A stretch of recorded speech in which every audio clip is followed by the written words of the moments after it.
Much better, thank you. What was that? Okay, this meeting is being live streamed. So I just got a notification. I guess we're on. Are we still waiting on the email, Lynn? Nope, I'm waiting for, I've started the live stream. Well, let me rephrase that. I've clicked the button to start the live stream, but it takes it a minute. I think you may Okay. recall Cheryl will tell us sometimes it's not ready yet. Right. So Well, it says it's on. I know it's deceiving. Ah, Yes, you are live and streaming now. Oh, thank you, Nick. Okay, we've heard it from the source. Okay. And I have an email from Representative Copeland because she also is having trouble. So would you like me to go on mute again and try and get her in? Yes, please, that would be great. And then we'll get started because once you work your magic there. Thank you.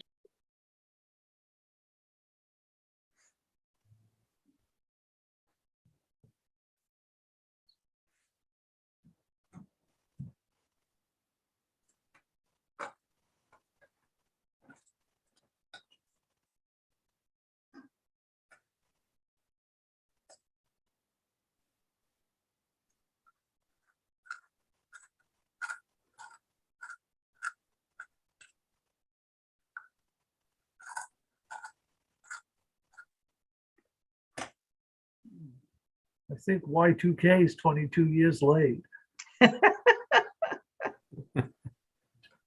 Yeah, that went smoothly. This is not so much.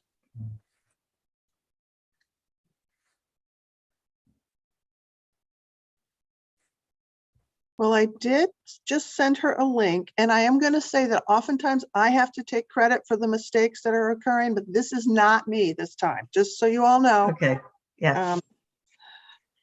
I just sent Representative Copeland a link. Okay. She wasn't a Caswell casualty. No, this is not a Caswell casualty. I won't say who it is, but it was not me. There you go. Good morning, Representative Copeland. Good morning. Happy New Year. Happy New Year.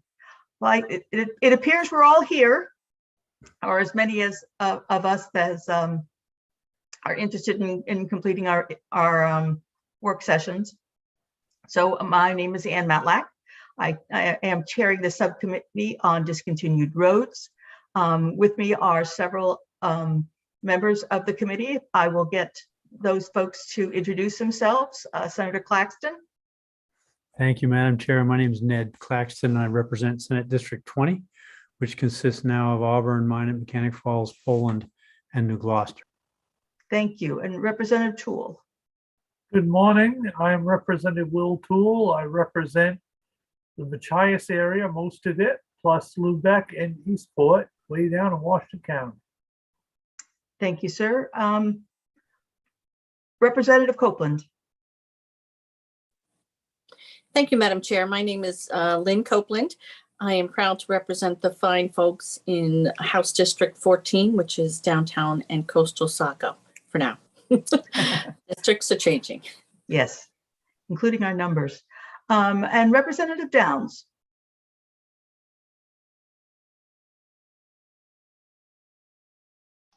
There we go. I was having problems, but I got it Okay. back. Good morning and thank you, Chairman Matlack, Chairperson, I'm sorry. Oh. My name is Kathy Downs. I represent District 130, which is Bucksport and Norrington. Good morning, everyone. Thank you. Good morning, everyone. And I represent House District 92, which includes the communities of Cushing, Thomaston, South Thomaston, St. George, Matinicus, Cree Haven, and the Muscle Ridge Islands. So welcome. We are here hopefully to complete our task regarding discontinued roads. Lynn has prepared some materials for us that she sent out a little bit ago, including a draft for us to discuss and edit as need be. And she is going to start us off today by discussing where we've been, where we're going, and the draft. Thank you, Madam Chair. So you'll all recall that this is the fourth meeting of the subcommittee. At the last meeting, you heard from the three interested parties that met a couple times offline to see if they could come up with a proposal, and that was Maine Roadways, MMA, and Maine Woodland Owners Association. And you'll recall that there was not an agreed upon proposal presented by the three interested parties. At that point, you all had a kind of wide-ranging discussion about some of the options that were available to you. There were a few questions that were raised. One had to do with liability, one had to do with terminology, which I'm going to address each of those in just a minute. And then at the end, you all voted in favor of me working on a draft amendment to this bill, LD 1513, which would create a commission. I call it a permanent commission, but a commission that exists ongoing, that would be consists of several members, and that commission would look into and recommend legislative solutions to the problems that come about in discontinued and abandoned roads, and particularly with the public easement use. So I did submit to all of you an amendment, draft amendment, and I'm going to walk through that in just a second. I just want to address the two, what I saw as the main kind of legal questions that were at the last meeting. One had to do with landowner liability, and I sent you each, and it's posted online on the subcommittee's webpage. I sent you, I think, 3 statutes. One had to do with the landowner's defense if someone is injured or there's property damage on the public easement, and that's in Title 14. And that says that there is limited liability for recreational activities. And recreational activities is defined in that statute. It's very broad: hunting, fishing, ice climbing, bouldering, rappelling, all-terrain vehicles, hang gliding, dog sledding, very, very broad. So there is a statutory provision that provides liability protection to property owners when a member of the public is injured or there's property damage that occurs. So the statute says that the owner does not have a duty of care to keep the premises safe for entry or use by others for recreational or harvesting activities, or to give warning of any hazardous condition. So that is currently in statute. And I included the entire statute and a couple court cases and some statutory history because I found that. The other the other one is that the property owners have a remedy if there is damage to the public easement, and I believe that's been discussed before.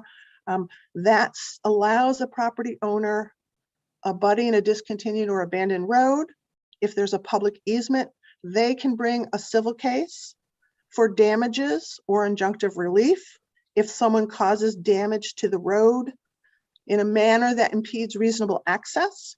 And if they succeed, they are awarded attorney's fees and costs. So that attorney's fees and costs is generally added to make it easier for private individuals to bring a lawsuit. And the third statute I included was the one that Tom Doak has mentioned, which is that property owners are liable for environmental damage to public easements. There is a limitation in that statute that if the person provides substantial credible evidence that the violation was committed by another, that the department, let's see, the landowner is still required to remediate that environmental damage. but they aren't, let's see, this, I'm sorry, I haven't read this one. So the department can still require them to remediate the damage, but it's a lesser obligation if they can show that someone else caused that environmental damage. So that is just kind of a summary of the liability statutes. Any questions on that? Quickly, environmental damage to my, does that include things like churning up the roads and things falling off the back of trucks and so forth? Or is that specifically for, I don't know, oil spills or something, or runoff into the waterways and so forth? So this would be specifically for environmental damage as that's defined in the statute. This liability is within the environment Title 38, which is the statute on environmental damage. So I cannot get specific on what that is, but I think your distinction, one is churning up a road, if that road is not, if that doesn't cause runoff into a stream, or I think that's the distinction. Okay, thank you. Representative Copeland. Thank you, Madam Chair. I have a question about the liability piece. So in 2002, there was a 15-year-old kid from New Gloucester that was snowmobiling in Gray, and he came across, well, I don't know if came across is the right word, but there was the property owner, it was a trail piece that was used historically. Someone bought the property, put up a cable wire blocking it, didn't put any reflectors or anything on it. And this kid who was going from one person's house to a friend's house lost his head. He was killed because somebody just did that. So, and there was litigation on it. And it was litigation that I had before me. I worked on the case. And so what I would like is some clarifying language, even though it says that you're not required to warn or whatever, but I think that there should be something in there that beefs up the fact that you have to put, if you're going to put anything that's changing or blocking it, that you have to put up, something. I don't know whether orange strips along the thing or a sign or reflectors or whatever, but I'm concerned about that, very concerned, because there are a lot of people coming from elsewhere buying up and don't understand that we are open to recreation and the liability is limited. I just think that that's an important thing to point out. Thank you.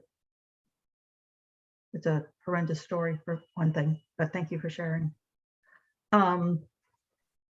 Anybody else have any questions or comments before we move on? Mr. Doak. Thank you, Madam Chair. Just a couple of quick things. The landowner liability law it basically allows people to keep their land open for the public. So that's been a really important and has been enhanced over the years. I will say that while the law is very good, the state recognizes there is still liability for landowners in this situation. And if, for example, if you make an agreement with a local ATV or snowmobile club or the state of Maine to allow a trail on your property as a private property, you are automatically covered by a $400,000 liability insurance that the state maintains for that purpose. So the state actually covers the first $400,000 if you agree to have a trail on you. So the state recognizes the landowner still has some liability in this situation. On the environmental side, I think there is a question about the statute basically says you can be held responsible for the repair, but not necessarily criminally responsible if you create a violation. The question then becomes, can a landowner be held who is responsible on a public easement for any environmental damage. And that would be a violation, Madam Chair, of environmental law. So something that would, that you would be subject to some kind of legal action by the state against. And the question is, how do you protect those landowners from that? There's an argument that could be made that the public easement, the municipality should be held liable, and they may be, but that isn't clear in the statute. Thank you, sir. Representative Copeland? Thank you, Madam Chair. Thank you for that information, Mr. Doak. About the liability for the $400,000, that's great. But that requires that the homeowner is aware that there's a trail and that they have signed the agreement with the snowmobile club. Right. What lets the snowmobile club know, or the owner know, that such an agreement could exist?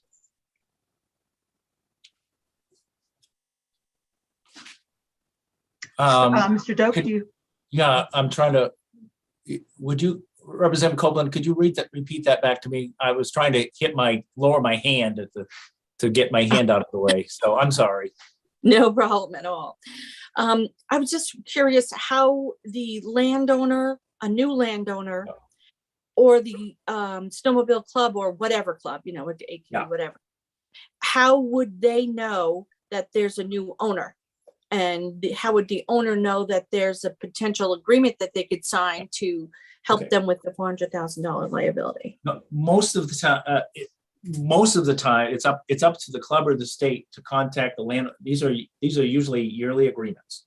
So we have, my organization owns 8,000 acres of land. We have 10 snowmobile trails and 3 ATV trails. And normally you'd have a 1-year agreement, and the club or the state, if you're dealing with the state directly, would be in touch with you on an annual basis to see if do you still own the land, and if you do, are you willing to continue the trail? And if not, if you're not the owner, it would be up to the club or the state to determine who the owner is and work with that owner. Sometimes what happens is the new landowner will contact the club anyway because they see a trail. And they say, I'm willing to continue this, but what's the story here? So, but that's the common way it happens. And I am familiar with the case. I know your case that you mentioned, Representative Copeland. It was a pretty horrible situation, obviously. The good news is that it's extremely rare, but that doesn't make it any better. But I am familiar with your case. Yeah. If I may, Madam Chair? Certainly. So that puts the state at liability for, where in our bureaucracy do we have a system set up for that check and balance? I'm unaware of it. I don't know if it does exist, but I'd be curious because that's quite a burden. And as people change, there's a lot to be said for institutional knowledge.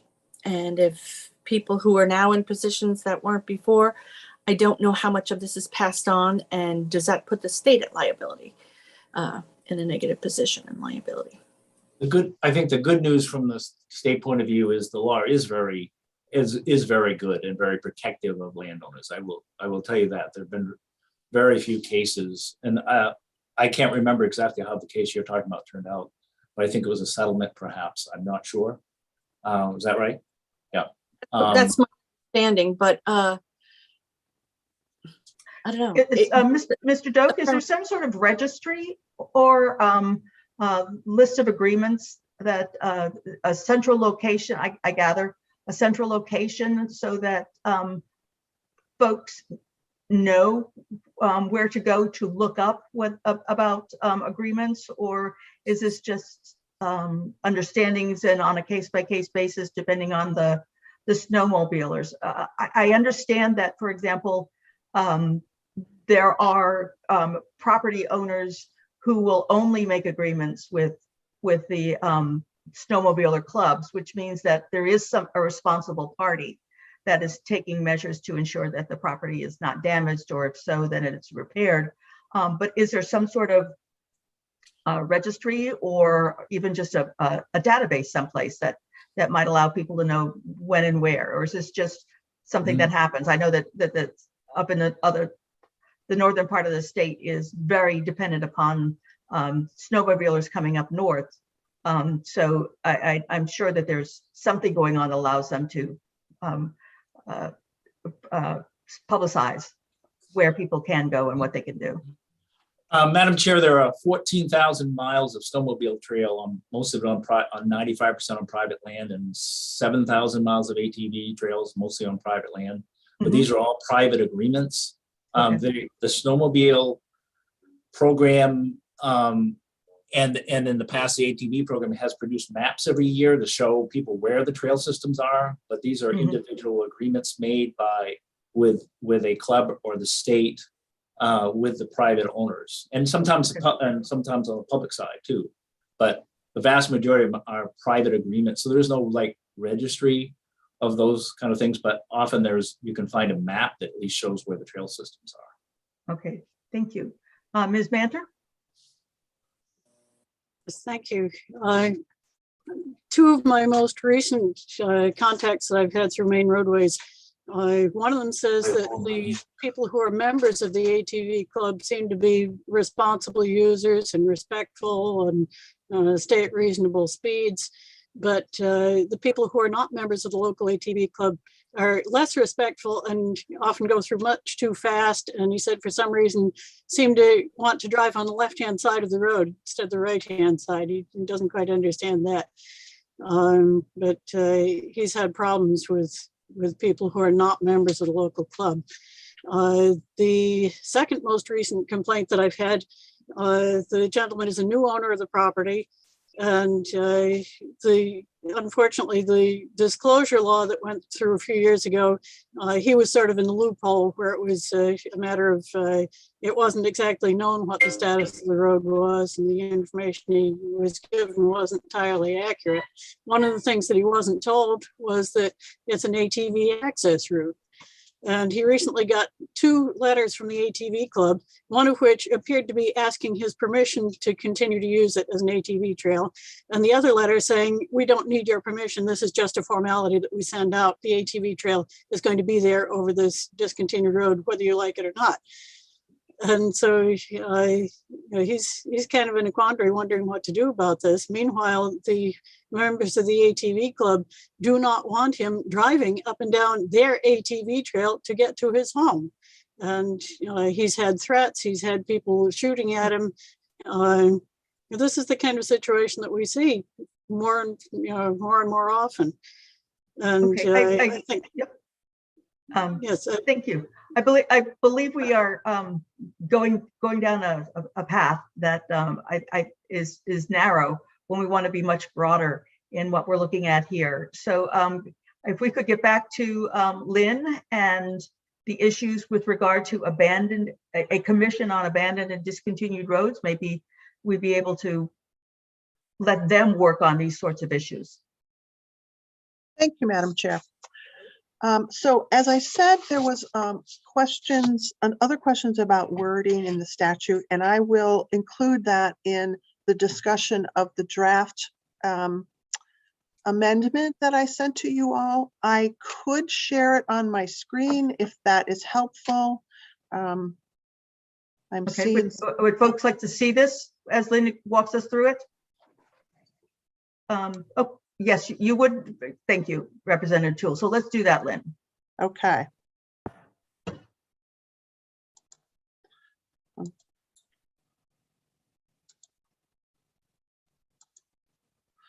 Are you all seeing something that says draft amendment for subcommittee review? Yes, ma'am, we are. I am at least. Okay, so the first portion of this amendment that's for your consideration is creating the commission in Title V, which there's a section or chapter in Title V that has all of the boards and commissions that have been created.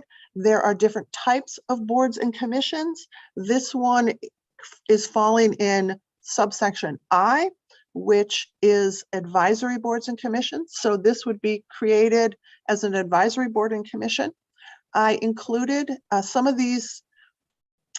Some of the language is not necessarily language that you instructed me to include, but I just based it on common what commonly is in the statute. So for example, the expenses only, there are other reimbursements that the subcommittee or the committee could include, but the most common one is just an expenses only reimbursement. So the actual statute that creates the subcommittee, or excuse me, you're the subcommittee. The commission would appear in Title 23, which is where the statutes on abandonment and discontinuation of roads exists. So this would be in that same general section of Title 23, and it is creating this commission. I included members that I remember you all asking for. I did receive some feedback of some that I left off, and I'm not sure you can see. But the members, the department members would be the Department of Transportation and the Bureau of Parks and Lands within the Department of Agriculture, Conservation, and Forestry. There would be a member who is an employee from the Office of the Attorney General. There would be 4 other members that I identified, appointed by someone. And you'll recall on the side, I indicated that a commissioner could appoint them, the governor could appoint them, the speaker and the president could appoint them, or you could, have any combination of that appointment. I would just recommend that if the speaker and the president appoint, generally the common practice is to have each appoint the same number. So if you have 2 from the president, you would want 2 from the speaker. So the agencies that I identified is a statewide association representing municipalities. So you'll see these are listed not by the names of the entities as we know them. I'm not saying MMA, I'm not saying the County Commissioners Association, I'm not saying Maine Woodland Owners, because those names may change. So the drafting protocol is to use these generic descriptions. So the number 1 is the MMA Association. Number 2 is the County Commissioners. Number 3 is Woodland Owners. Number 4 would be a real estate attorney. Number 5 is the member of the public who actually lives on a discontinued or abandoned road where there is a public easement.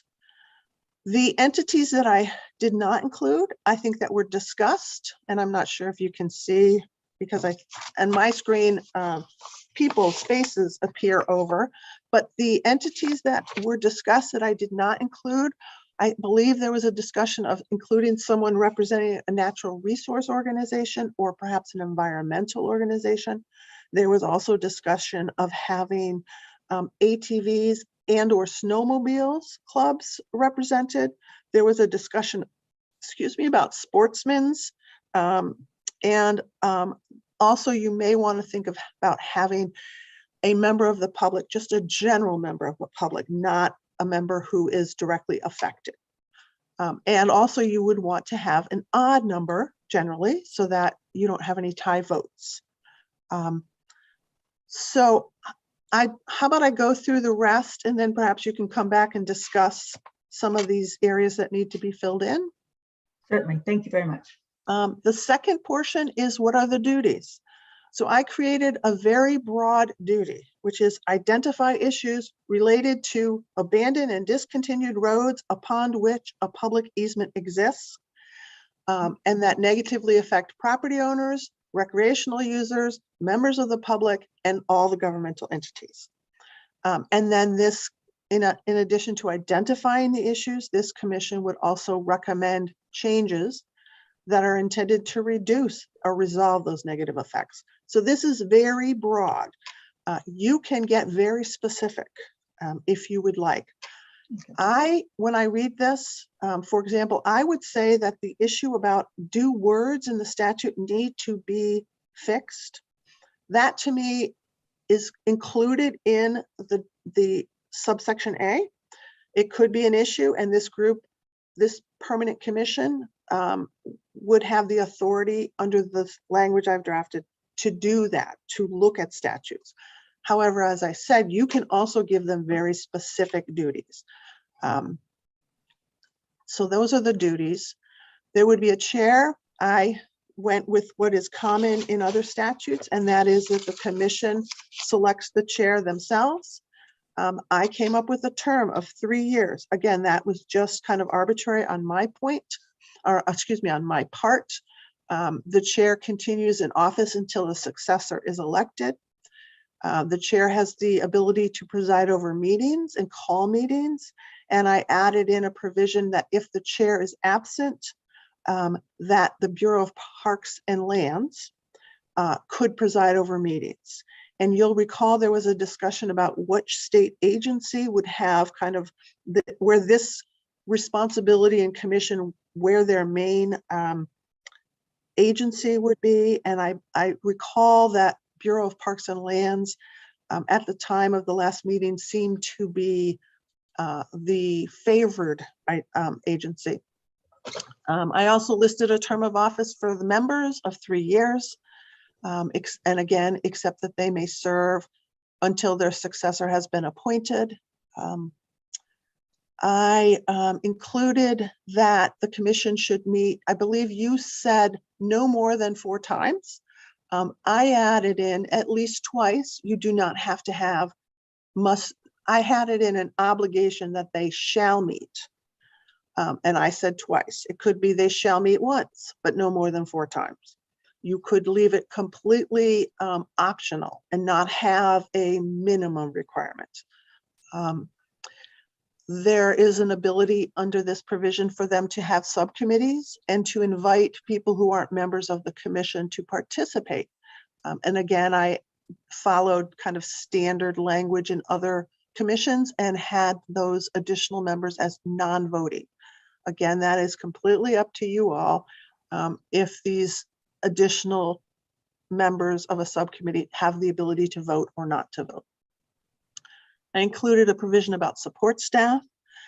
Again, identifying the Bureau of Parks and Lands as the department that would provide support. I added a provision that the commission can create or amend bylaws so that they can conduct business. And I added a provision that they must report back to the state and local government and also agricultural conservation and forestry every other year. So the even number year. And then both of those committees have the ability to report out legislation. If the commission submits a report and has a recommendation that would normally be an SLG bill, SLG has the authority. If it would normally be an agriculture bill, then that committee would have the authority. And I also added in that a date for their initial meeting. Again, the arbitrary of the date I picked, I said 60 days after the effective date of the act, but that again is subject to your decision and discretion. So that is what I drafted. Would you like me to keep this up or take it down? Why don't we leave it up for just a little bit as people discuss what's going on? I'm not sure I will be able to see hands raised. Representative Copeland. Thank you, Madam Chair, and thank you, Lynn, for that, the drafting of that. It's very good. I have a few I don't know, questions or points. One of them in section 2 under duties, and letter A has identify issues. Now, I just would be interested to know, or would like to be sure that citizens would be heard here. You know, so it's not up to somebody to pick or choose, but all of the citizen questions should be at least on an agenda and discussed. That's one. And another one would be the meetings. I think that we have learned through the past 2 years that things change. And if we want to get people from all over the state, I think that meeting virtually unless every commissioner affirmatively agrees to meet in person. So I'm not saying that they have to do virtual, but if there's even one person that doesn't want to meet in person, that it can be done virtually. That's for, safety. Right now, we're considering the coronavirus, but I think down the road, we found that in these times that meeting remotely allows more people to participate. So I would suggest that language. And in terms of the bylaws, I think that's really great, but I think that in the end, the bylaws should be approved by the state and local government committee. I don't think that they should just, I think that's really an important thing, that it stays within the meaning or the direction that we're setting. So those are my comments. Thank you. Thank you. Senator Claxton. Thank you, Madam Chair. And I want to focus on paragraph 2A also. It seems to me that what ties the work together is the presence of a public easement. Is that inclusive enough of what we've talked about? Are all the issues that we've seen covered by the presence or include the issue of a public easement? I know it's been a focus, but is that broad enough? And that was one question. The other is whether we should add the word potentially to negatively affects, the potentially or negatively affects property landowners. And to follow up on Representative Copeland's suggestion, I would include that participation virtually be an option, not that the whole committee need to go to virtual if one person wants to do it virtually. Thank you. Okay. Thank you very much. Representative Toole. Thank you, Madam Chair. I first want to say I think Lynn did a very good job on it as a whole. I called her last week with a couple of observations about adding different folks in because we do have an even number of folks. And I mean, I think we can get to that and coalesce around something.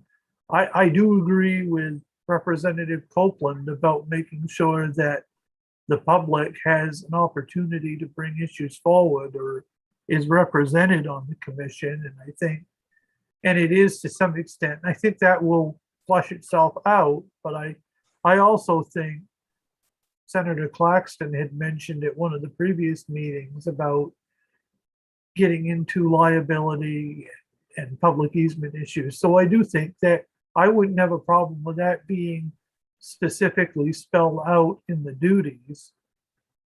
I think that would be, and also the definitions of the various words, because I mean, we're not going to sit here and come up with an analysis of what each piece of terminology means over the next 3 months. So I think that maybe should be focus areas as well. And maybe those should be, maybe it should be not limited to those several that folks have mentioned. So I would say that. I would also say, as far as the meeting virtually goes, I'm not a big fan of it, but I think if we're going to keep costs down, and I think there's a variety of reasons to do it. So I think that makes perfect sense that that should be in there, that the option is there. And on the bylaws, I don't know if our state and local needs to review bylaws, because if we do it for one, we could be doing it for thousands of different entities. But with all of that, I wouldn't necessarily have a problem with the Attorney General office, somebody separate from the membership, obviously, at least reviewing it prior to the adoption. So that's just my thoughts. I know it's a mouthful, but that's just my thoughts at this point. Thank you. I think one of the reasons that several of us are we like the idea of remote meetings in that it has provided quite an opportunity for members of the public to participate when they don't have to travel for miles and miles to speak for 10 minutes and then travel for hours to get home. I understand that the state legislature is working to come up with a hybrid method so that both remote and in-person can take place at all levels of committees. So that I think would be a great benefit, so that we wouldn't have to worry about whether it's either or, that we would always have the option to allow people to participate who wanted to. Senator Claxton. Thank you, Madam Chair. The other thoughts I had were about the committee itself, and it being a good idea to stagger terms initially so that there was some preservation of institutional memory over time. Mhm. So that was one. And then it doesn't mention reapportionment. I'm sorry, reappointment. And again, for that same reason, having some people continue would help. They would get 12 visits or 12 committee over the course of 3 years. But we've had 4, and some of us are still struggling with definitions. So I think there's some argument for longevity and staggered terms. Okay. Thank you. Thank you. Do we have any other questions? I know that, or ideas with regard to this. I know that Lynn was talking about additional members. Representative Toole. Yes, I was going to talk a little bit about my thoughts on that. I think with all of the issues, especially what Representative Copeland brought up this morning about the snowmobile incident, I think it would make sense to have someone from an organization representing either snowmobilers or ATVers, whichever the case may be, or even a trail network to be involved, to have a seat. That would get us to 9 members. Okay. And I do think having a general member of the public beyond, I don't think we go wrong by having 2 members of the public on there. Right. And that gets us to 10. And I do know that the natural resources and environmental group folks, maybe that's another option for an 11th, but I think we can, I don't think we should get too big, but certainly 11 would be, I think 11 would be manageable and would be doable. So if we could get an 11th, I think that would be great. Thank you. Ms. Graham, did you have your hand up? No? Thank you, Representative Matlock. I noted the word touching upon environmental, and I think it might be better to clarify that land trust organizations, who are the ones that are the largest users of public easements for access to their lands, someone like the Nature Conservancy, versus specifically like environmental groups, because I think it's the land trusts that are probably more dependent and might be the ones that are relying on these for recreational access. Thank you. Mr. Coughlin. So I just got a couple observations here I made. Lynn, you did a very good job putting this together, but when I read the Bureau of Parks and Lands was part of this, maybe I'm forgetting something or missing something, but have they haven't been part of this up to this point. Have you or someone else contacted them and discussed this with them to see what their involvement should be? Are they willing to do, or do they want to stay away from this? What's up with that? Lynn? Thank you, Peter. So no, the Bureau of Parks and Lands has not been contacted to discuss this. I expect one of the items that I was going to discuss with this subcommittee is at the end was whether they were going to recommend to the full committee that there be a public hearing on this amendment, because it is so significantly different. And as you said, there is a state agency that has not been part of the process. So no, I have not reached out to them. Okay, thank you. And the second thing I noted here, I mean, as well as you drafted this, Lynn, most of this is procedural, but really the meat of this is section 2 under the duties. And has already been pointed out here in A and B, when it says identify issues, the reason we're talking about this subject year after year after year is because there's probably hundreds and hundreds of issues out there that exist all over the place.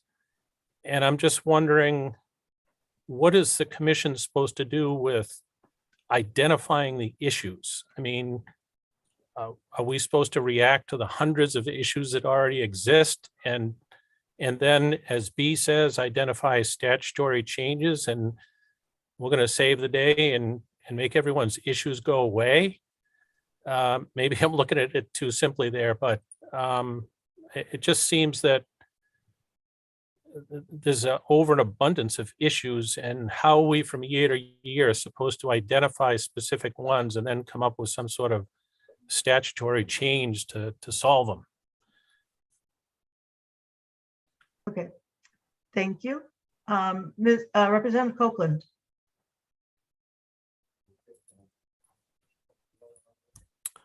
You're on mute. Thank you, Madam Chair. You're welcome. I agree that the duties are really, it's critical to say what their duties are, or else we're just, what are they to do? And I think that that's just been represented by Mr. Coughlin. And I would, and 2A duties, identify the issues related to abandoned and discontinued roads, which negatively affect property owners and members and all these people. But I think it should also state negatively affect the environment. Not to get into the environmental issues. I'm talking about snowmobiles who tear up the land. I'm not talking, or ATVs or timber trucking.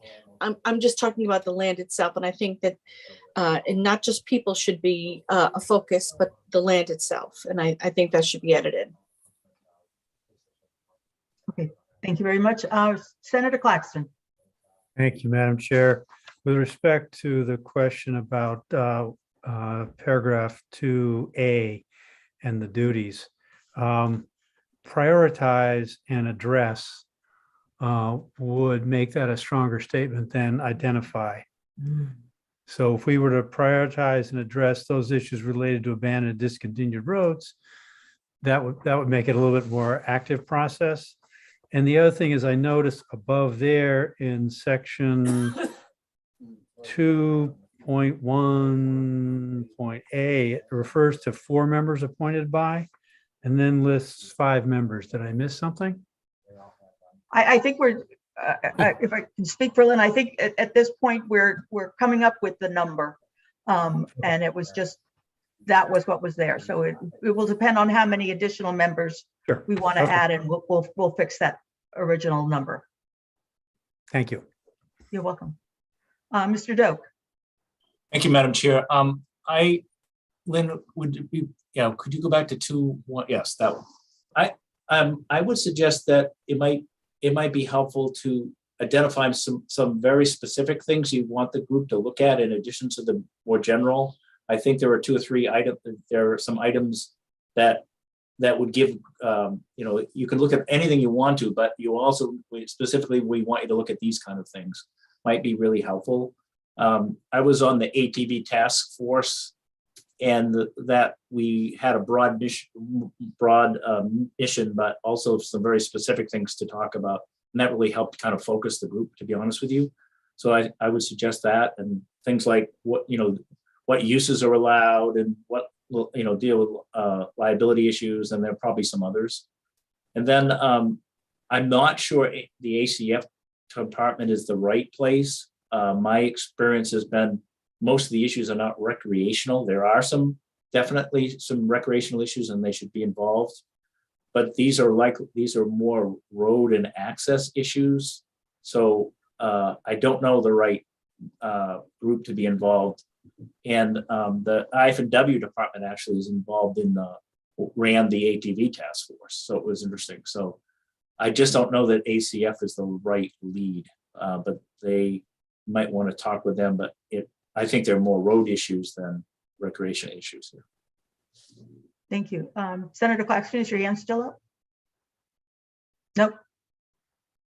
Okay. Ms. Manter. Yes, I like the idea of prioritizing the issues rather than identifying the issues.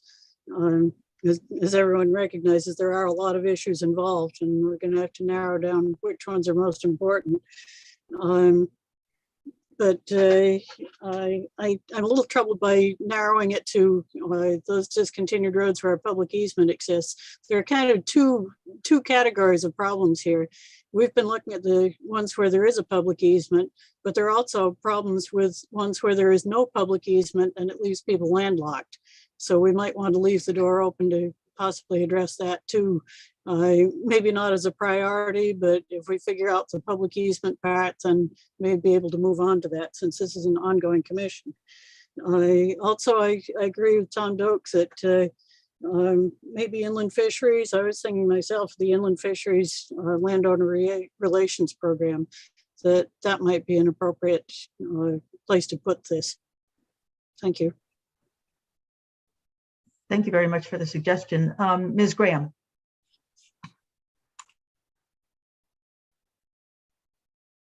Thank you, Representative Matlack. And all of these land programs work in conjunction with IF&W through ACF, the Land Bureau, as well as the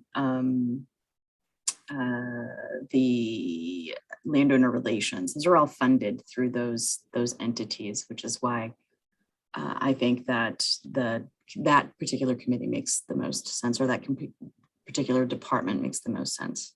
And a lot of the issues intersect with the other areas in which they maintain, including the shoreline zoning program and the remediation for dumping on grounds that sportsmen wanted, like in terms of they provide a lot of funds for private landowners to address and remediate issues that are brought on by those public uses as well.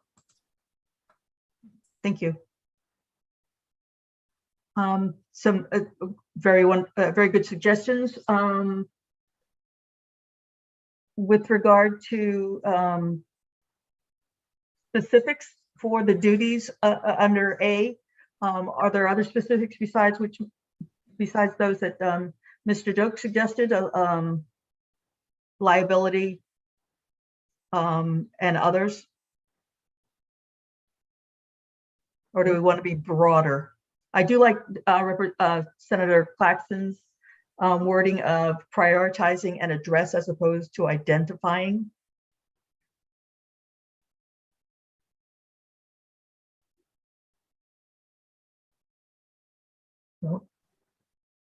Any, I'm not, Representative Sewell, were you there? Okay. Yes, I'm here. I just can't find my hand button. So okay, you had flipped off of my screen, so you're back.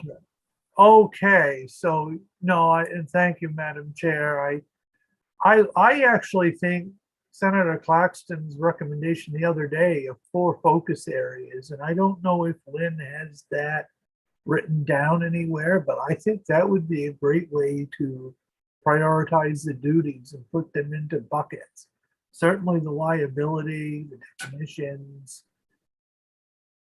and things like that. I think that gives it a more specific, and I certainly also like the more active verbs instead of identifying, because I think that does give them a more narrow focus. I do though agree with Miss Manter that, you know, at some point it isn't just places with public easement. So why not? There's no harm in taking off that last phrase about with a public easement per se. And yeah, I think that's pretty much, I know we're kind of all over the place a bit, but I think those 4 duties, that keeping that focused on that, and then saying additional duties that the commission may identify throughout the process would be a better way of doing it. So, or additional areas the commission may identify. Thank you. Lynn, do you have Senator Claxton's buckets available, or Senator Claxton, do you have a recollection of what your I have recommendations were? I have those and I'm a little embarrassed by their sparseness, but one was definitions, one was liabilities, which was both environmental and personal.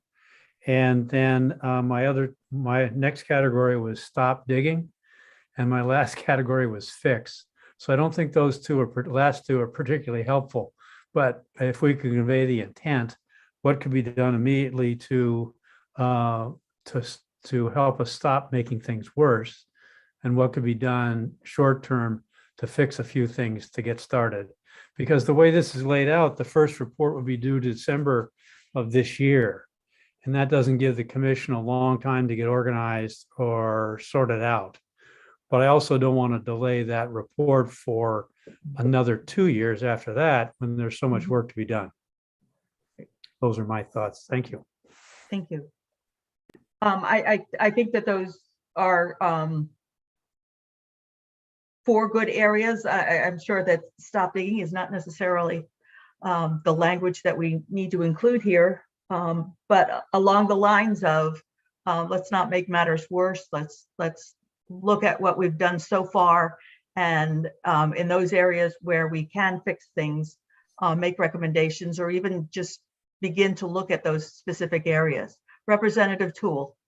Thank you, Madam Chair. So along the stop digging lines, one of the big issues that we have every 2 years is we get bills in on the issue, trying to solve every piece of it. And I think maybe the commission should review review legislation once it's been submitted. That might be a way to address the stop digging in some respect. That might be a more concrete example of how to do that.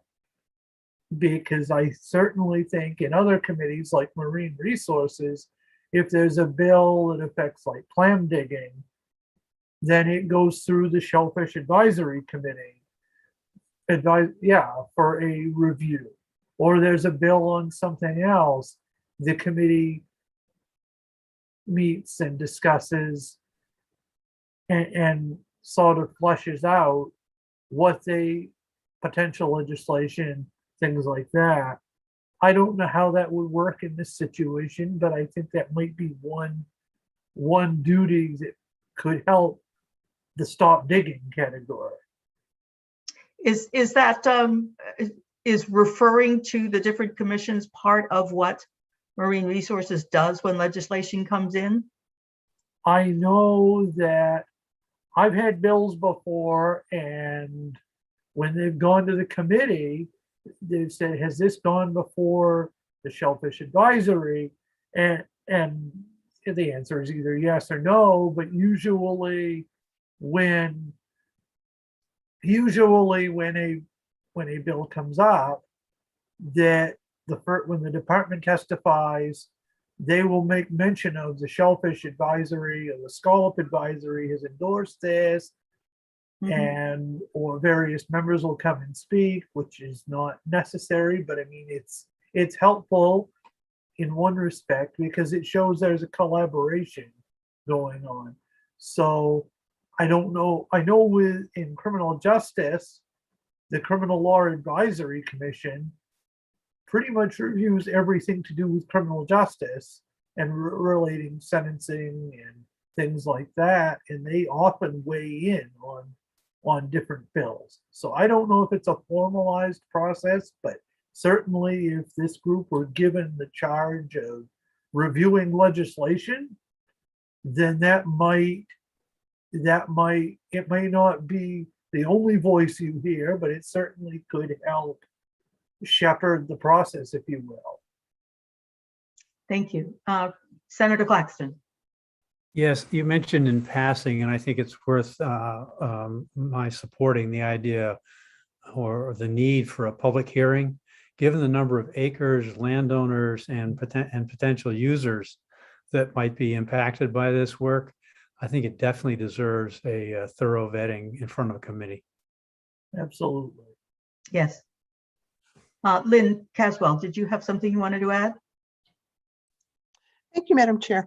I was going to respond to the Marine Resources since I chair that, but Representative Toole described what my experience has been, which is that the committee members during the public hearing may ask, has this gone in front of a specific advisory council, or members may testify. I have not looked at the statutes on whether there's a requirement that a bill must go to them. I think that would be a little that's not something I'm aware of, but I can look into that if that's of interest. I wasn't necessarily making the recommendation that the committee has to do something, because they don't. But I was just wondering what the path for some of these bills might be. Yes, Representative Toole. Thank you, Madam Chair. And I would just say I wouldn't require. I would just give this commission the option of reviewing legislation. That it would be the bill doesn't have to go through there to pass or fail. I'm not suggesting that at all. Oh, right. And I don't think that we should go down that road because we are elected to do the job. But certainly giving the committee the authority to review submitted legislation during a legislative session would be an appropriate use, because that's what that is. That's done across the spectrum with various different other legislative committees and advisory committees. Okay. Shall we start at the topic? Senator Claxton, your hand is just not down? Or are you asking for another? Thank you. Shall we start again and see if we've got some suggestions? We've got some changes that we want to make. So let's start at the top and see if we can plug those in and see what else we need to do. The commission shall consist of the following 11 members. Is that what we've come up with, it looks like? Or we could go back and fill that in once we've clarified. For example, in A, it's looking like the Bureau of Parks and Lands is not necessarily the home that we're looking for, that perhaps IF&W would be a better place for this commission to reside, especially in light of the Landowners Relations Program. So then IF&W, Maine Department of Transportation, Attorney General's Office, 4 members appointed, 4 members, let me see, what do we got? 1, 2, 3, 9 members appointed by the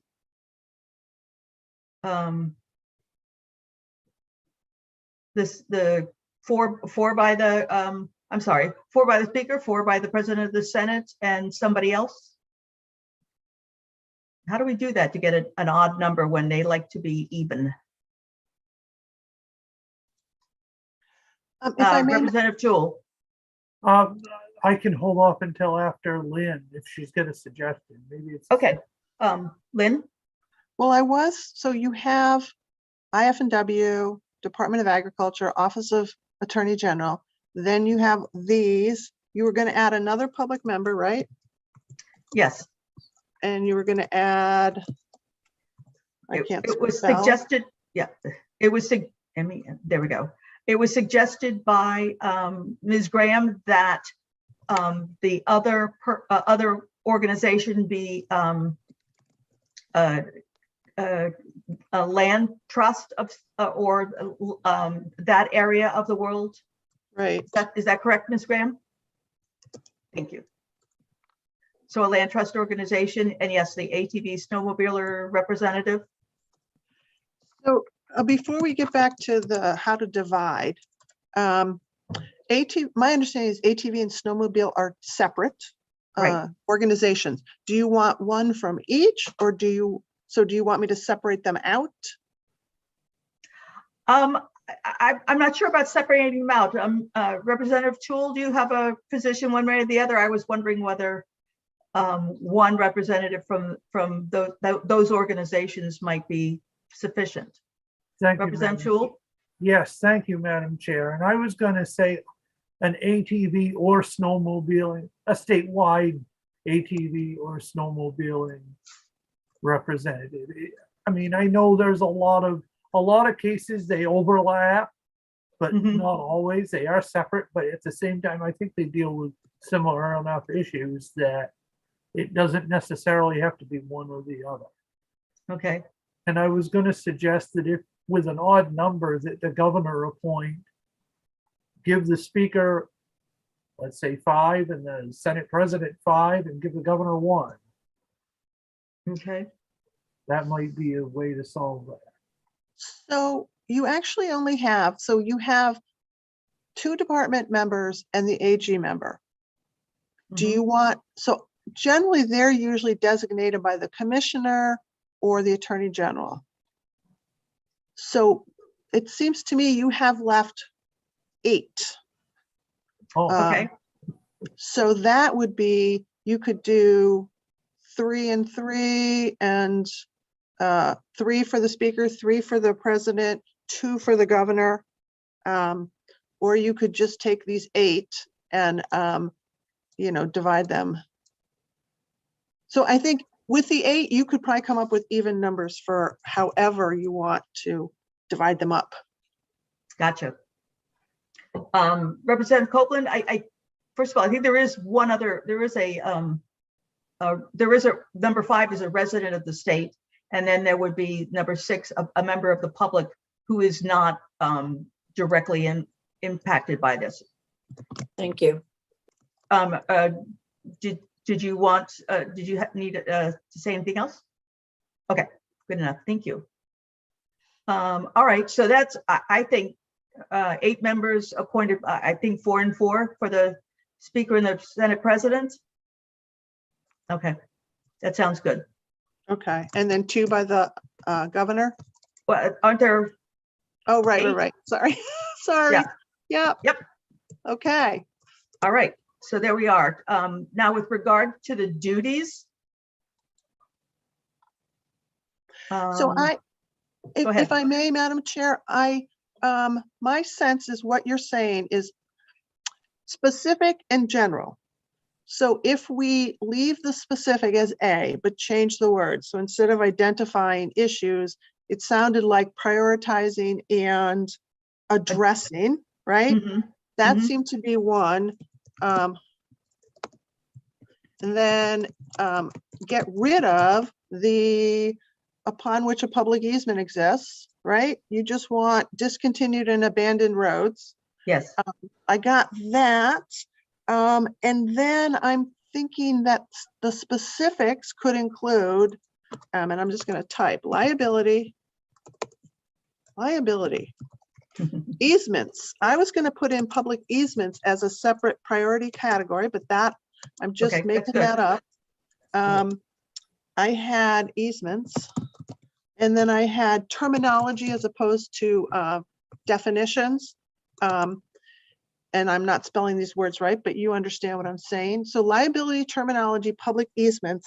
When the discussion about the short-term, long-term, or don't dig the hole deeper, Right. I was wondering if that would work as a short-term versus long-term. I wasn't sure how to verbalize the don't dig the hole deeper as Yeah. and I think you all kind of were there too. Don't dig the hole deeper as a priority or as a specific activity. Mhm. So the only thing I could come up with was something about short-term and long-term, and perhaps having the reporting be short-term and long-term. Representative Tool.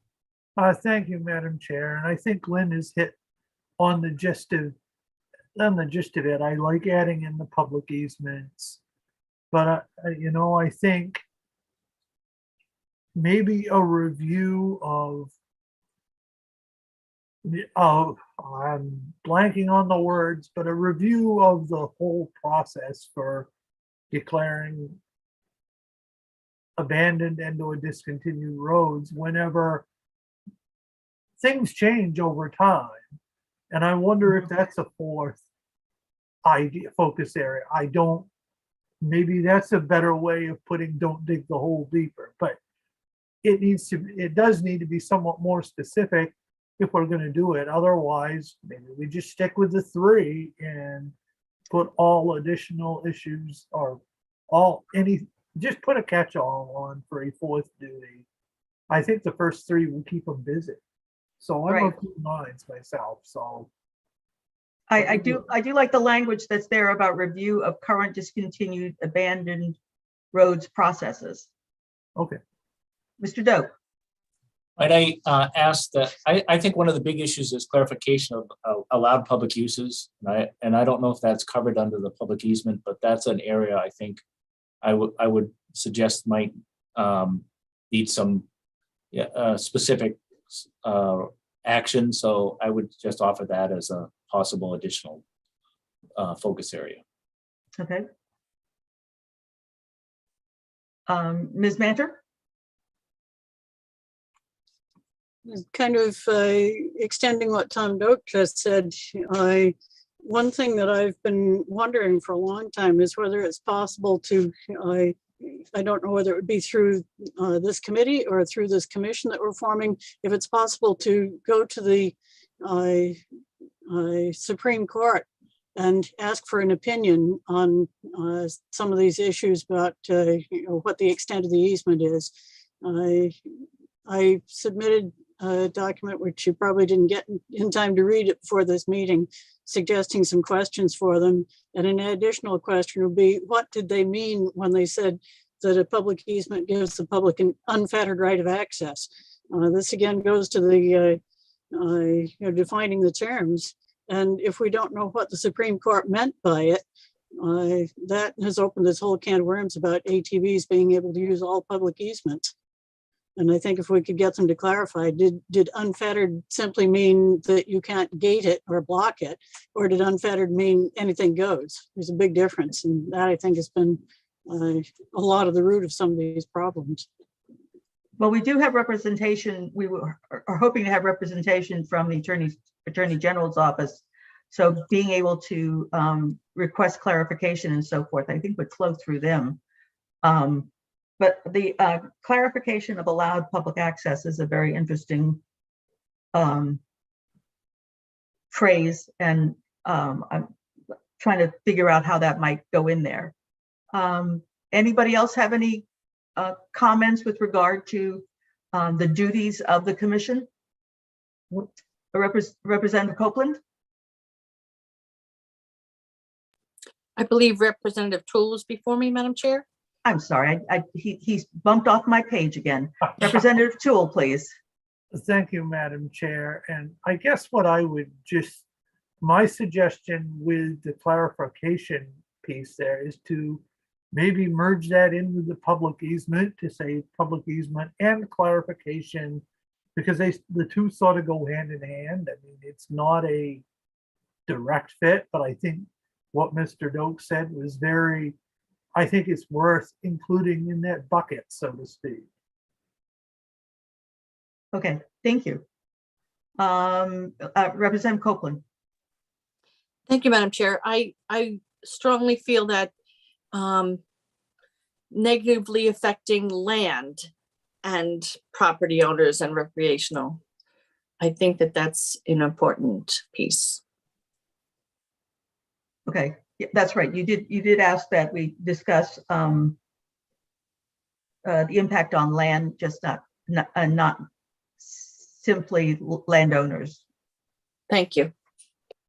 Okay. Okay. If I may, Madam Chair, I'm sorry, I can't share my screen and find my hand. Okay, no worries. To No raise it. worries. But I am in agreement with Representative Toole. I was going to suggest including extent of public use would go along in with the public easement. So I don't know if you saw me typing as a specific category would be public easement, including extent of public use. So I just wanted to point that out. I was going to suggest that, but again, Representative Toole beat me to it. There you go. So as far as duties, our specific duties are concerned, we have liability, public easement, including extent of public use, terminology, review of current discontinued abandoned roads processes. Those are suggested, or those specifics that they need to do. Let me close down my screen just a little bit. Oh, okay. And liability. Okay, so moving the paragraph dropped down, so it's included in the duties, is what we have done. My thought was that there would be the general one would be A, and then B would be something like, you know, specific focus. And I'm Okay. making up, I'm gonna be changing this. So A would be general, B would be specific, and then the last one would be this recommending statutory changes. Okay. And you may want to think about, do you want to include perhaps in this last category in something about and reviewing legislation? Representative Toole? Yes, thank you, Madam Chair. I would definitely consider doing that. I think that would be a good suggestion. And again, that does not mean that that the legislature has to be bound by their recommendation or review. It just means that we have an independent set of eyes looking at it. Okay. All right. Representative Copeland? Thank you, Madam Chair. I would remove that word identify. How about just review legislation and recommend statutory changes? I think the same thinking that Senator Claxton had about prioritizing and addressing, rather identifying. We're not asking them to identify. I don't think that we are. Okay. Thank you. Mr. Doak? One area that you haven't really talked about very much, but it has been one of the big issues is, and I don't know how to say this in this document, but it's the issue of helping municipalities determine the status of these. I mean, one of the big problems is there isn't a lot of these there's no certainty of what the actual status is, and they end up in court because two landowners fight with each other and then they go to court. And we've talked in the past about inventories and things like that, and you know, how could we get that work done without saying somebody, you know, municipality should do it, but some way this group could identify how that could be done and whether there should be then a registry or something. I don't know how you say that, but that's an issue that is unresolved now, but would really make a big difference. Right. You're exactly right that over the years we've changed course a couple of times, and we're not exactly sure where public easements are any longer. Lynn, do you have suggestions about where we might include that sort of, let's see, prioritize, specific focus? It sounds to me like that's a specific focus. Okay. And I guess if that is something the committee would want to do, I would, again, this little section is going to look different, but yeah. I'm going to just write helping municipalities identify legal status of roads and of Private roads or just roads? Yes. Well, I think it's going to be something different, but I just don't know exactly at this moment. But that could be another specific focus. Okay. Representative Toole. Thank you, Madam Chair. I know when I mentioned earlier, when we were reviewing the process of the discontinuation process, abandonment process, maybe that could sort of be folded into that I don't know if that's an exact fit, but I think it's a good idea to have that resource there that the committee could potentially, that under that heading, they could possibly identify ways to help municipalities and make recommendations to the legislature. I think that might be a better way of doing it. I don't know, but I think it is an area that certainly there's so many different, everyone has their own situation. So it could be a little challenging to even begin to put something like that in statute, but that might be the best way of handling it.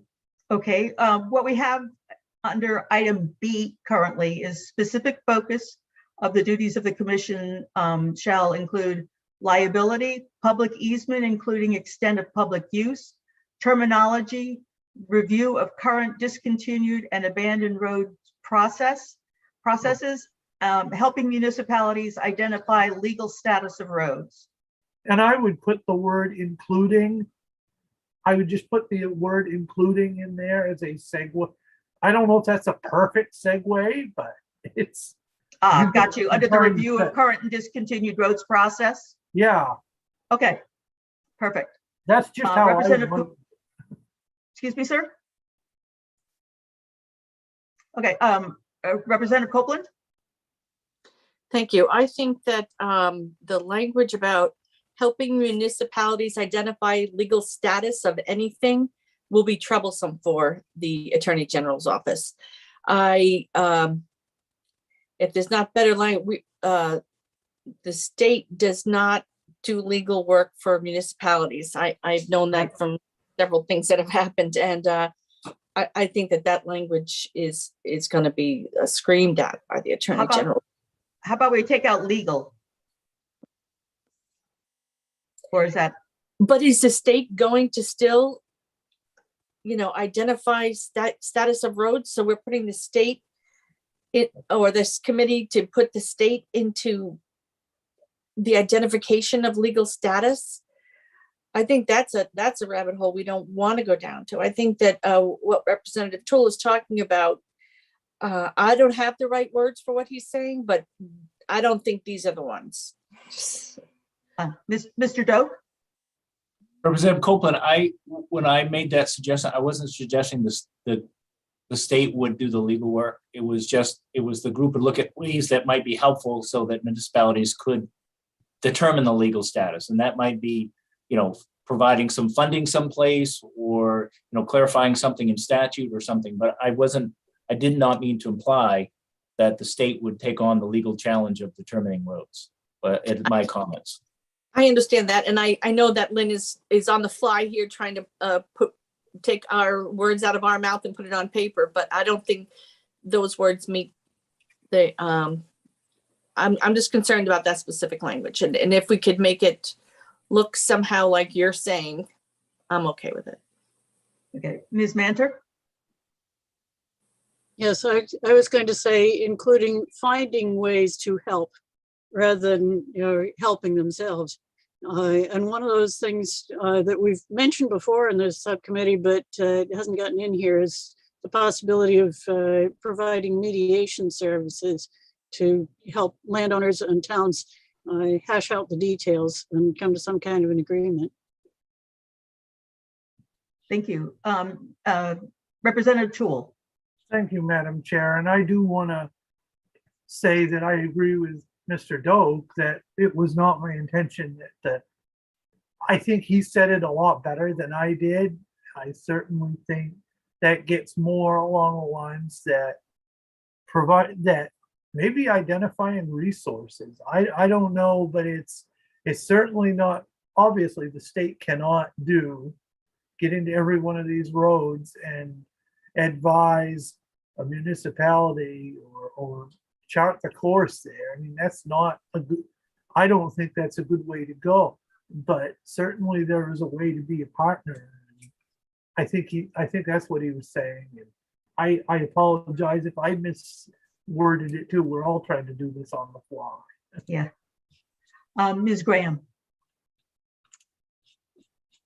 Thank you, Representative Matlack. I think the way in which you might want to phrase this particular section that would take into account Ms. Manter's concerns, as well as Mr. Dokes, is to say identify barriers to determining legal status of roads. And therefore you're sweeping up both the municipal and also the private end and dealing with those issues. Nice. Thank you. Bingo. There we go.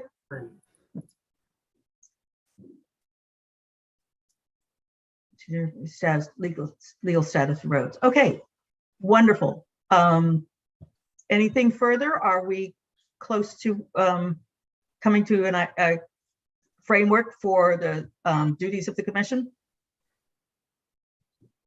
Anything further down that we need to iron out, Lynn?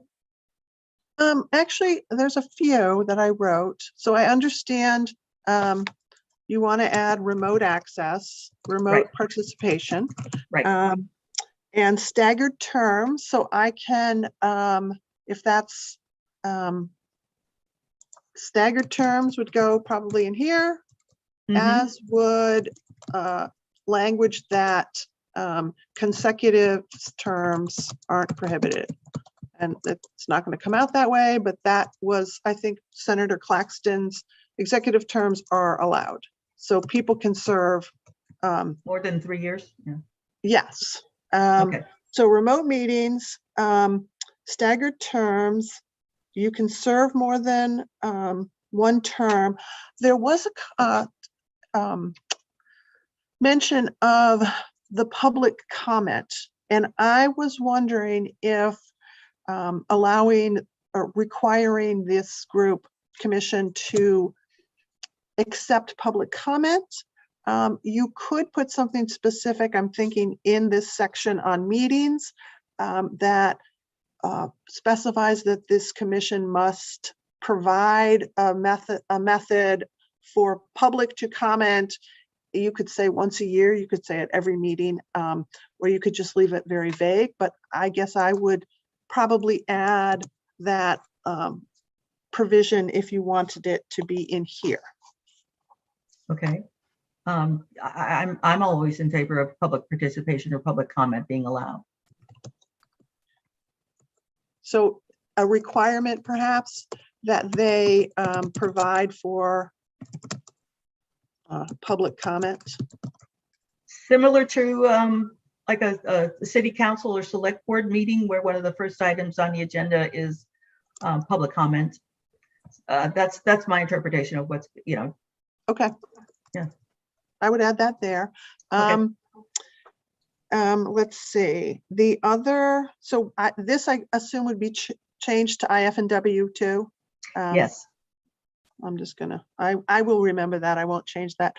There was a question about the bylaws and if the bylaws should be approved by either the committee, the full committee, or if the AG's office is a member, you could add something that, the Attorney General's office will, ensure that the bylaws are appropriate or proper, or of something vague, but identifying that there would be some type of a legal look at what those bylaws were. I think that from my perspective, the AG's office would be the better place to get a reading of the bylaws. So if it's going to be reviewed, and it also says the commission may adopt bylaws. So if they do decide to adopt bylaws, I think the Attorney General's office would be the best place to go for that. Okay. I just want to look at my notes before so I can make sure I tried to write down everything that you all talked about. And Then I this think, Lynn, this is Pete. Back on number 5, you had mentioned about meeting at least twice, but not more than 4 times. That really hasn't been talked about. thank you. Yes, that wasn't talked about. So at the last meeting, you all agreed not more than 4.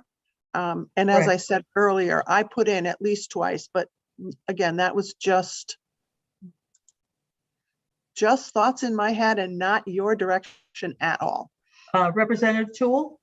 Thank you, Madam Chair. I would, maybe we could say not more than 6, because if they are if they are reviewing legislation, there may be a need during the session to have an instant or more, have an impromptu meeting. I would say that.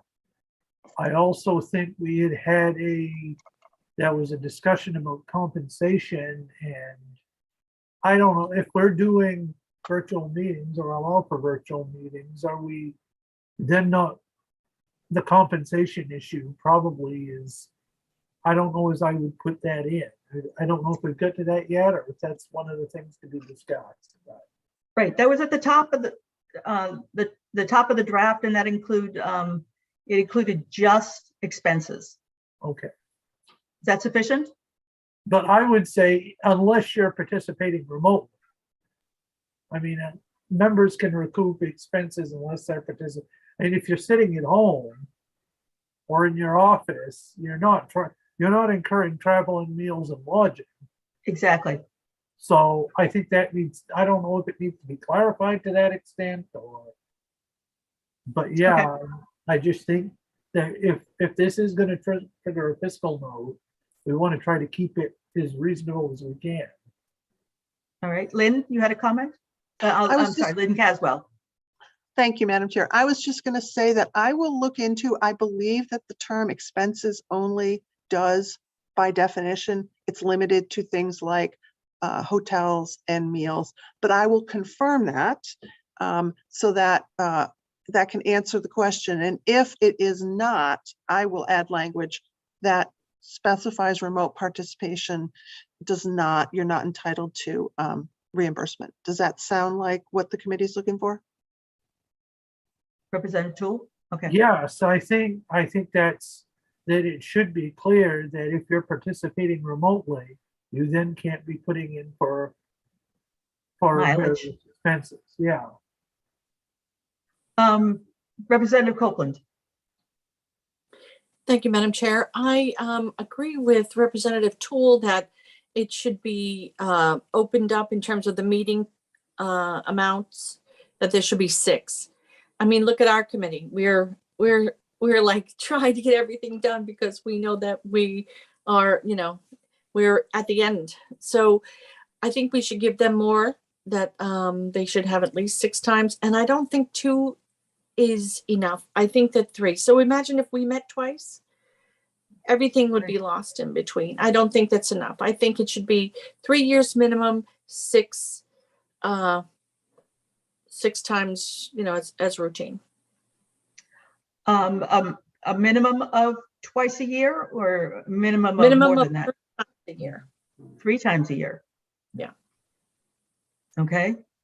Is that more than sufficient, or is that acceptable to 3 times a year? Representative Toole? Yeah, I don't have a problem with it, because I mean, again, it's a blueprint. It may be 3, it may be 5, it may be anywhere between in that range. Okay. They give flexibility without obligation. Okay. Well, the obligation would be that you must meet 3 times a year. Well, right, but I mean, the obligation meaning you wouldn't meet more than 6 times a year. Right. So I mean, yeah, I think that gives a good range. Okay. All right. Anything further to, is Lynn still here? Lynn Caswell? Her, she may have vanished on us. Ooh. Was there anything further that we had to deal with here? Mr. Coughlin did mention, what else did you mention? Yeah, you were talking about the meetings, the number of meetings per year. Was there anything further that we needed to discuss? Representative Toole. Thank you, Madam Chair. I do think I think we should maybe wait a couple minutes before we adjourn, just to see where she went to, if she's coming Oh, I'm not back. leaving yet until we find out about Lynn. But beyond all of that, I mean, the next steps are going to be, I would presume she's going to put this into a final draft. We'll schedule a public hearing, then take it to the full committee for work session. But I'm just mechanically, I think we need to hear from her as to where just to put a bow on this, so to speak. Right, right.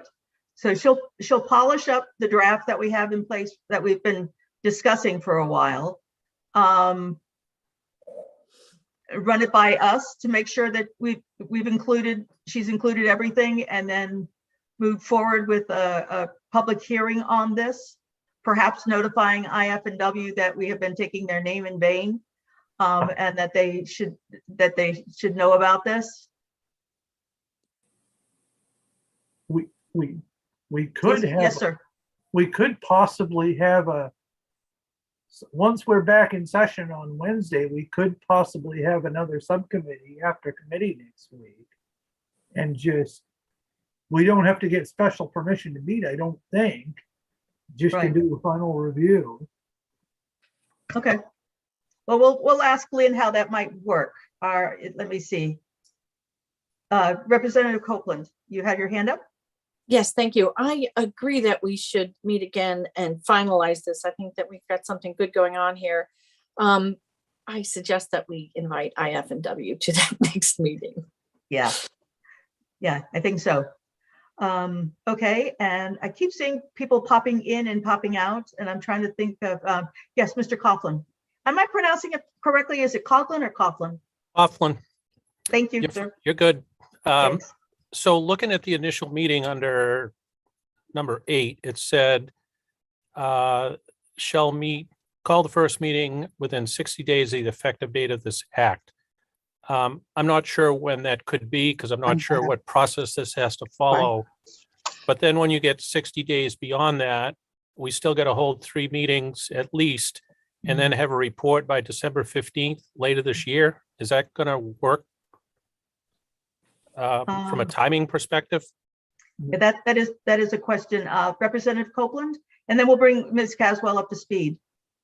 Thank you. I appreciate that question, Mr. Coughlin, and I think that it doesn't have to be the most detailed report this coming December. I understand that it's going to be coming close, but just to check in, just let us know how are people attending. Are there questions of clarification? I think an earlier check-in is just fine. I don't think we have to have some, big scientific, thing done.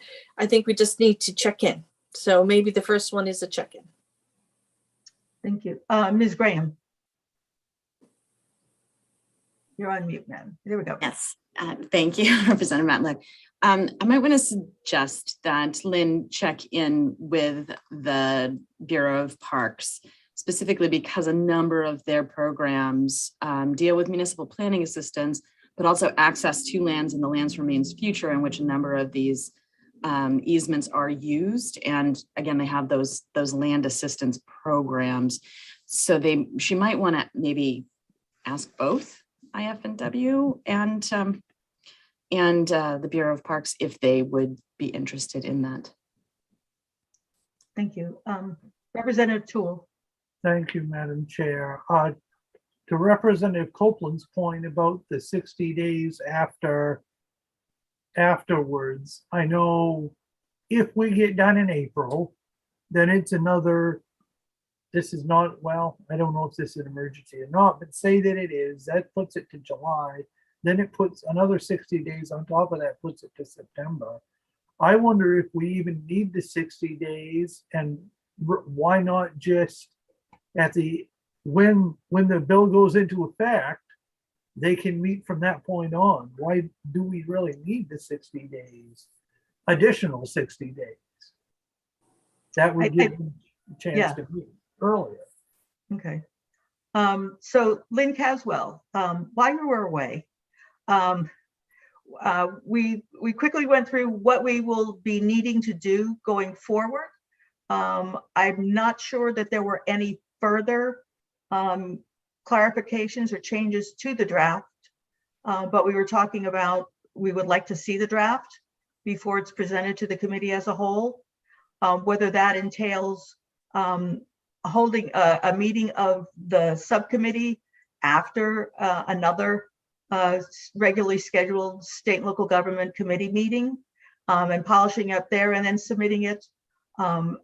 Also, at that point, talking to IF&W and or Parks to determine which is the best or whether both are the agencies that should be included. So yeah, I think that's what we talked about while you were away. Thank you, Madam Chair. I'm glad that you all didn't lose a connection. That's all I have to say on that, because I was worried about that. So if I may respond, seeing the draft, I believe once session starts on Wednesday, Today? that somehow you would all need permission to meet again. The committee as a whole could grant permission for this same group to meet, or you could do another request to the presiding officers for the subcommittee to meet. But some type of permission would need to be obtained for the subcommittee to meet again to look at the draft. And so that's, I think, a decision, whether it's a PO request or next Monday when the full committee gets together, you could bring this up and have them vote to approve it. Okay, And that then sounds good. talking to, so I guess which way would you like me to go with that? I prefer that the committee grant the permission. I think going through the presiding officers is for a formality we don't need to do again. Okay. And then I'm correct that you would like me to reach out to IF&W and Agriculture, Bureau of Parks and Lands? That Yes, please, and allow them to know that we're talking about them and that they're looking at whether their assistance is needed and if it's one or both or which one it is that Okay. should be involved with this discussion. Okay. And then as far as the 60 days and then the comment that have them meet immediately, the speaker and the president generally need a little bit of time to appoint people. So if that's usually why you say 60 days. Something you may want to think about if you don't want to have the 60 days provision is to add in language that says they can meet with just a majority of members being appointed. Or you could just be completely silent on when that initial meeting takes place. With the understanding that they will need to meet and create a report by next December. That's correct. And one other thing is you could have the first report be on an off cycle. If there's concern that the group won't have enough time to be appointed to meet and to submit a report by December of an even numbered year, you could make it December of an odd numbered year. Okay. Representative Copeland. I'm concerned that if we go with the majority approach, which would be fine for future meetings, but until they appoint a chair, I think that we should wait until they appoint a chair, and they have to be there to appoint a chair. Maybe we should put some language in there about appointing a chair in terms of, how many, because a lot of committees and so forth on a local level, I know have, requirements for the steps along the way there. I don't know if it's needed here, but it's certainly something we should think about. Senator Claxton.